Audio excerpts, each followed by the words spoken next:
Hello students, आज हम करने जा रहे हैं हमारी कविता जिसका नाम है अट नहीं रही है और जो कि है सूर्यकांत त्रिपाठी निराला जी के द्वारा रचित है। इसका पहला पार्ट उत्साह हम कर चुके हैं। आज हम इसका दूसरा पार्ट अट नहीं रही है करने जा रहे हैं। देखिए क्या कहते हैं कि अट नहीं रही है, आभा फागुन की तन सट नहीं रही है।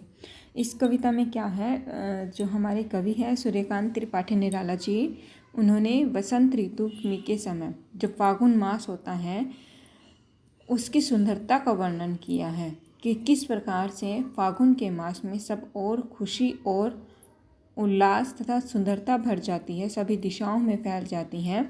उन सभी का वर्णन उन्होंने अपने इस कविता में किया है।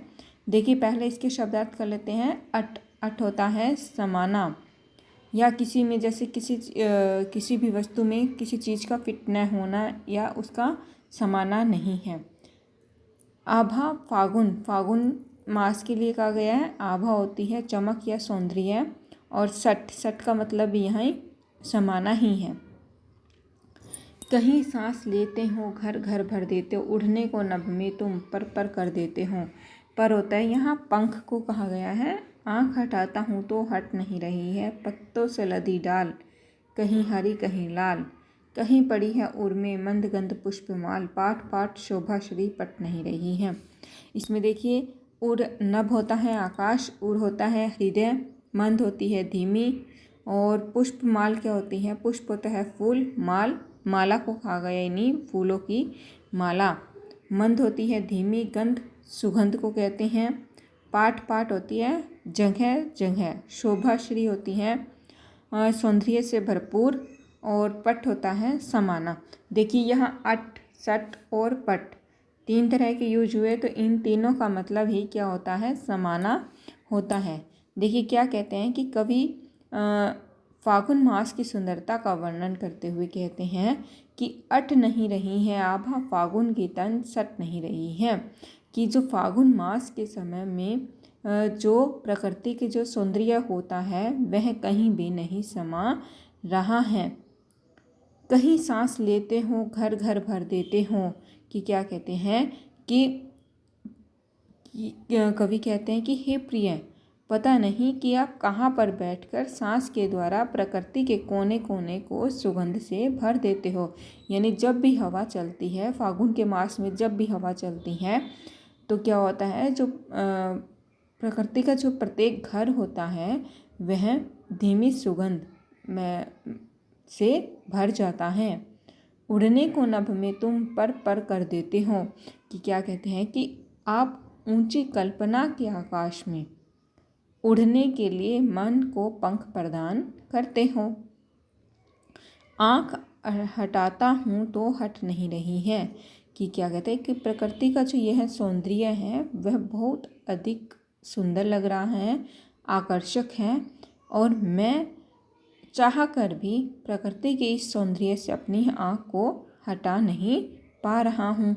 पत्तों से लदी डाल, कहीं हरी कहीं लाल, कि क्या होता है कि वृक्ष जो होते हैं, पेड़ों की जो सभी डालियाँ हैं वो पत्तों से पूरी तरह से लद गई हैं, और ये डालियाँ जो पत्ते जो होते हैं वो कहीं पर लाल हैं तो कहीं पर हरे हैं।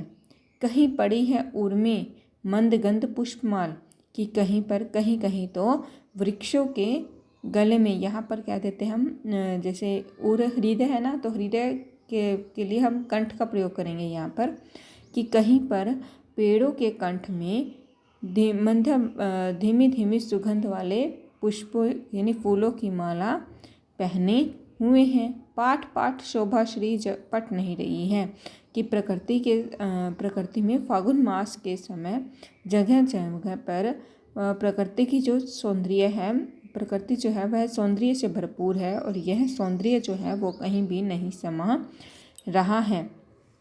दोबारा देख लीजिए। अट नहीं रही है आभा फागुन के तन सट नहीं रही है, कि प्रकृति फागुन मास के में प्रकृति का जो सौंदर्य है वह कहीं भी नहीं समा रहा है, कहीं भी नहीं समा रहा है। कहीं सांस लेते हो घर घर भर देते हो, कि पता नहीं आप कहाँ पर बैठकर अपनी सांस के द्वारा प्रकृति के कोने कोने को सुगंध से भर देते हो। अर्थात जब भी हवा चलती है तो प्रकृति का जो प्रत्येक घर है वह सुगंधित हो जाता है। पर उड़ने को नभ में तुम पर कर देते हो। आप अपनी ऊंची कल्पना के आकाश में उड़ने के लिए मन को पंख प्रदान करते हो। आँख हटाता हूँ तो हट नहीं रही है कि मैं प्रकृति के इस सुंदरता से यदि चाह कर भी अपनी आँखों को नहीं हटा पा रहा हूँ। पत्तों से लदी डाल कहीं हरी कहीं लाल, कि इस मौसम में पेड़ों की जो सभी डालियाँ हैं वो पत्तों से लद जाती हैं या पत्तों से पूरी तरह से भर जाती हैं। कहीं पर ये पत्ते जो होते हैं वो हरे होते हैं तो कहीं पर लाल होते हैं। कहीं पड़ी है उर्मे मंद गंध पुष्पमाल, और कहीं पर जो पेड़ों के जो हृदय में या कंठ में धीमे धीमे सुगंध वाले पुष्पों की माला पड़ी हुई है या पहने हुए हैं।